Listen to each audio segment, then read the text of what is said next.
नमस्कार दोस्तों, मेरे चैनल पे आपका स्वागत है। इस चैनल पे आपको रेलवे से जुड़ी हुई हर अपडेट मिल जाएगी। मैं वर्तमान में रेलवे में कार्यरत हूँ और NFR में लामडिंग डिवीज़न में कार्यरत हूँ। मैं ऑटोकैड पे काम करता हूँ अभी और रेलवे के लिए ड्राइंग्स बनाता हूँ।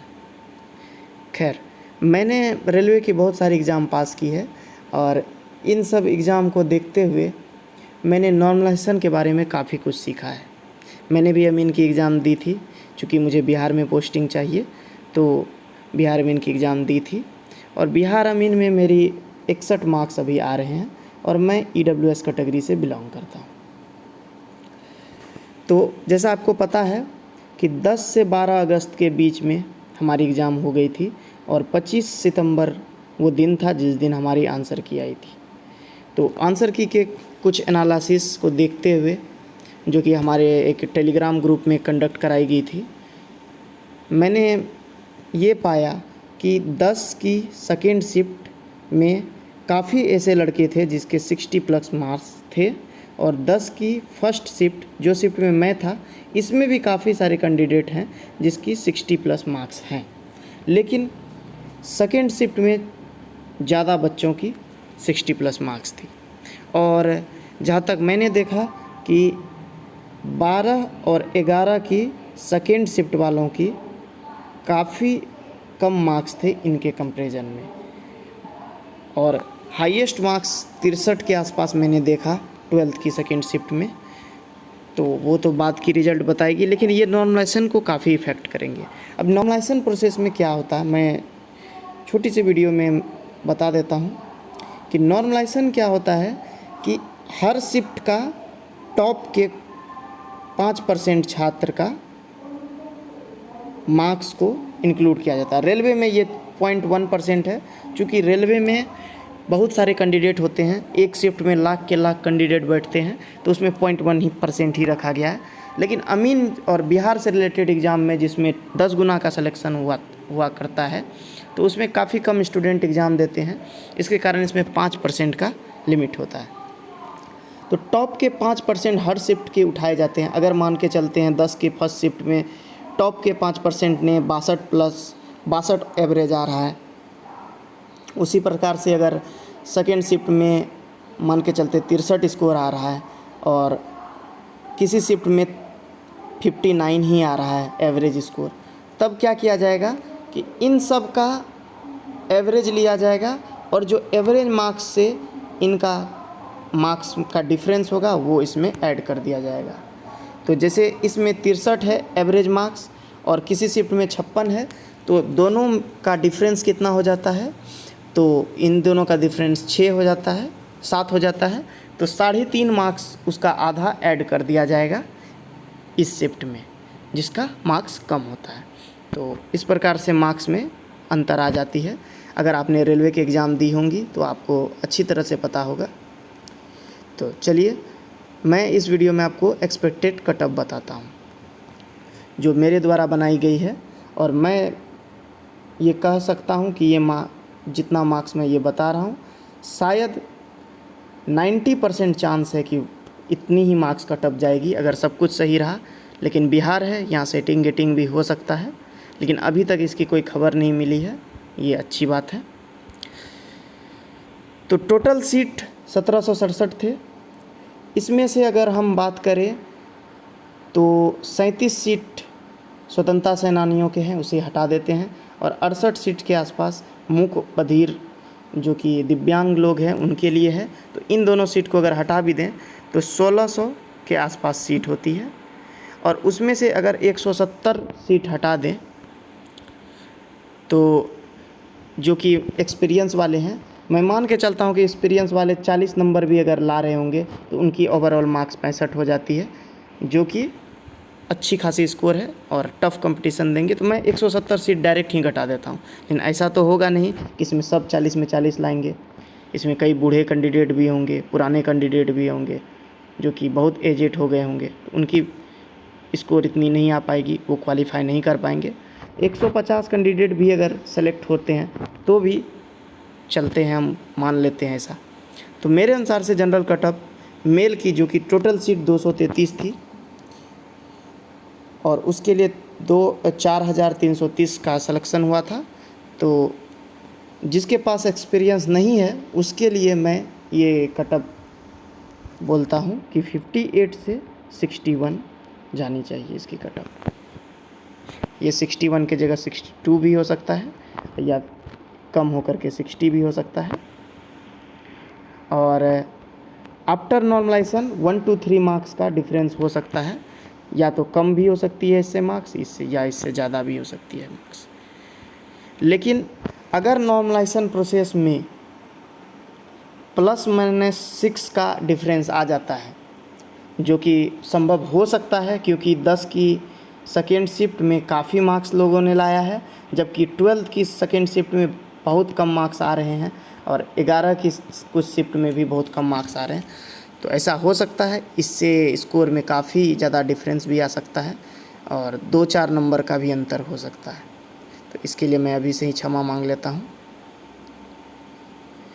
और अगर सब कुछ सही रहेगी तो ये कटअप बिल्कुल सही होगा। आप 100% श्योर रहिए, आप देख लेंगे। आप मुझे कमेंट करके बताइएगा कि ये स्कोर मैंने जो डिसाइड किया वो सही है या नहीं।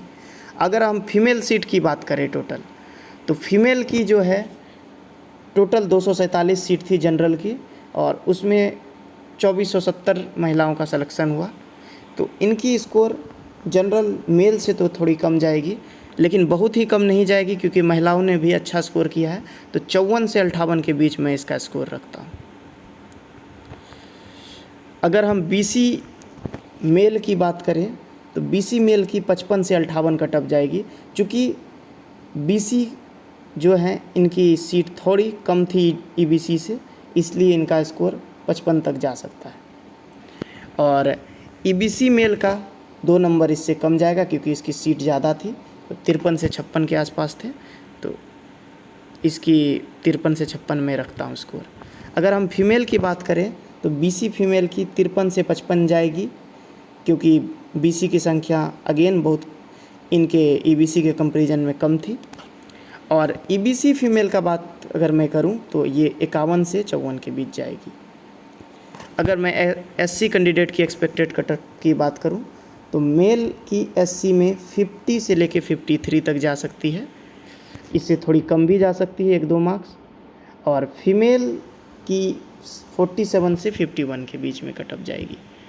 लेकिन यहाँ पे एक ट्विस्ट है कि एससी से ज़्यादा कटअप एसटी की रहेगी। ऐसा इसलिए होगा क्योंकि एसटी की सीट काफ़ी कम है एससी की तुलना में, लेकिन बहुत ही अंतर नहीं रहेगा क्योंकि एससी की संख्या भी बिहार में थोड़ी कम है एसटी की कंपेयर टू एससी। तो इसकी कटअप मैं ये मान के चलता हूँ कि उससे थोड़ी ज़्यादा, लेकिन 52 से 55 के बीच लाई कर सकती है। एसटी फीमेल की मेल से ज़्यादा जाएगी क्योंकि फीमेल की सीट बहुत ही कम है, तो ये 53 से 56 के बीच में हो सकती है। हैंडीकैप की अगर मैं बात करूं, यानी कि अगर कोई दिव्यांग है तो उनकी कटअप काफ़ी कम जाएगी, 30 से 35 से ज़्यादा नहीं जाएगी। सिर्फ क्वालिफाइंग मार्क्स उनको लाना होगा, यानी कि जितना क्वालिफाइंग मार्क्स है उतना लाना होगा। ईडब्ल्यूएस मेल की अगर मैं बात करूं तो इनकी 55 से 59 के बीच कटअप रहेगा, बहुत ही कम नहीं जाएगा, लेकिन इससे ज़्यादा जाने की उम्मीद बहुत कम लग रही है। पिछले जितने एग्ज़ाम में देखा गया है कि ईडब्ल्यूएस की कटअप काफ़ी कम रही है, तो मैं ये एक्सपेक्ट करूँगा कि 55 से 59 के बीच ही कटअप जाएगी। और फीमेल की बात करूँ तो इसकी थोड़ी कम जाएगी, तो 53 से लेकर 56 के बीच कटअप जाएगी। और फ्रीडम फाइटर के संतान की बात करूं अगर, तो उनकी कटअप 45 से 50 जाएगी क्योंकि फ्रीडम फाइटर की सर्टिफिकेट बहुत कम लोगों के पास होती है। तो मैं ये एक्सपेक्ट करूंगा कि इसके 45 से 50 के बीच कटअप जाएगी। अब मैं ये नोट में डाल देता हूँ कि अब बाद में आप ये ना बोलें कि सर ऐसा कैसे हो गया, कटअप में 5 नंबर कम हो गई या 2-4 नंबर ज़्यादा हो गई। तो यहाँ पे नॉर्मलाइजेशन फैक्टर बिलोंग करेगा। नॉर्मलाइजेशन फैक्टर अगर सही चलता है, यानी कि 1 से 2 या 3 नंबर तक हाईएस्ट नॉर्मलाइजेशन होती है, तो कटअप इससे आगे नहीं जाएगी। लेकिन अगर नॉर्मलाइजेशन में रेलवे की तरह घोटाला हो गया तो 5+ 6+ नॉर्मलाइजेशन अगर मिल गया किसी शिफ्ट में तो कट ऑफ ज़्यादा जा सकती है, इसमें कोई संदेह नहीं है। अगर मैं अब बात करूं एक्सपेक्टेड डे ऑफ रिज़ल्ट, तो अभी तक तो इसकी कोई ऑफिशियल नोटिफिकेशन नहीं आई है, लेकिन जहां तक कि बिहार के मंत्री ने कहा था कि हम बहुत तेज़ी से इस पे काम कर रहे हैं, तो मैं ये एक्सपेक्ट करूंगा कि ये 1 से 15 नवंबर के बीच में आ जाएगी। फ़िलहाल तो दशहरा है, दशहरा के लेकर ये काम रुका रहेगा। उसके बाद दिवाली है 4 को, तो इस बीच में अभी तो हमारा आपको पता होगा कि केस चल रहा है। अगर ये अगले मंथ तक केस को ठेल दिया जाता है तब तो भाई ये दिसंबर तक जा सकती है, लेकिन अगर इस मंथ में इस केस को हटा दिया जाएगा या सरकार को स्टे नहीं लगाने के लिए बोला जाएगा कि आप रिज़ल्ट जारी कर दो, ऐसा अगर ऑनरेबल हाई कोर्ट बोल देती है, तब तो निश्चित है कि आपकी रिज़ल्ट 15 नवंबर तक में आ जाएगी। अगर ऐसा नहीं हो पाता है और केस पेंडिंग में ही रह जाती है तब तो रिज़ल्ट थोड़ी लेट होगी, क्योंकि बिहार में तो आपको पता है पैर लगाने वालों की संख्या काफ़ी ज़्यादा है।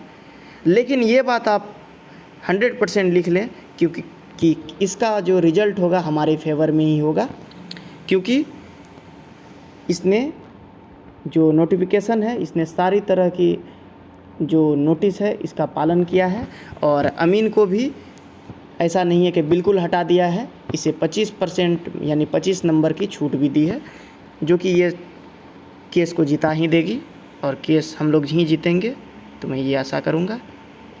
धन्यवाद।